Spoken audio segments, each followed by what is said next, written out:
திரு Joseph Vijay ஆகிய நான் இந்த வசனத்தை கேட்குறதுக்கு எனக்கு மிகவும் சந்தோஷமாக இருக்குமா நினைக்கிற நாளைக்கு இலங்கையிலிருந்து இன்று வரைக்கும் எங்களுடைய அண்ணன், என்னுடைய சொந்த அண்ணன் மாதிரி பார்க்கக்கூடிய என்னுடைய அண்ணன் திரு ஜோசப் விஜய் அவர்கள் நாளைய தினம் தமிழ்நாட்டின் வரலாறு காணாத ஒரு வெற்றியோட எம்ஜிஆருக்கு அடுத்தபடியாக எம்ஜிஆருக்கு ஒரு தடவை மேலே போய் என்னுடைய அண்ணன் விஜய் அவர்கள் நாளை தமிழ்நாட்டினுடைய முதலமைச்சராக பதவியேற்கின்றதை என்னுடைய இரண்டு கண்களாலை ஒரு தடவை குட்டிமணியும் தங்கத்துறையும் வெளிக்கடை சிறைச்சாலையின் போது கொல்லப்படுகின்ற போது கடைசி நிமிடங்களிலே கேட்டார்கள், உங்களுக்கு என்ன ஆசைப்படுகிறீர்கள் என்று.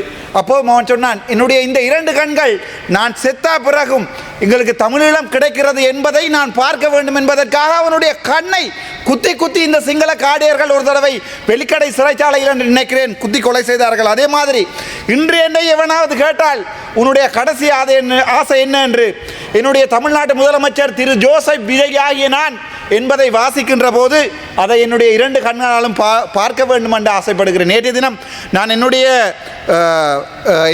ஒரு நிமிட உரையின் போது எங்களுடைய நெடுந்தீவை முடிந்தால் தமிழகத்துக்கு கொடுங்கள் என்று சொல்லுகின்ற அந்த ஒரு வசனத்திற்காக ஒட்டுமொத்த தற்குறிகளும் நேற்று கத்தியதை நான் பார்த்தேன். கத்துங்கடா, கத்துங்க, இதையும் கத்துங்க, இதுக்கு மேலேயும் கத்துங்க. இதை பற்றி நான் கவலைப்பட போறதில்லை. ஏனென்றால் அரசியலில் யாரும் கருத்தை தெரிவிக்கலாம். ஆனால் இன்று தமிழக மக்கள் ஒரு உணர்வுள்ள தமிழனாக நிரூபித்திருக்கிறார்கள்.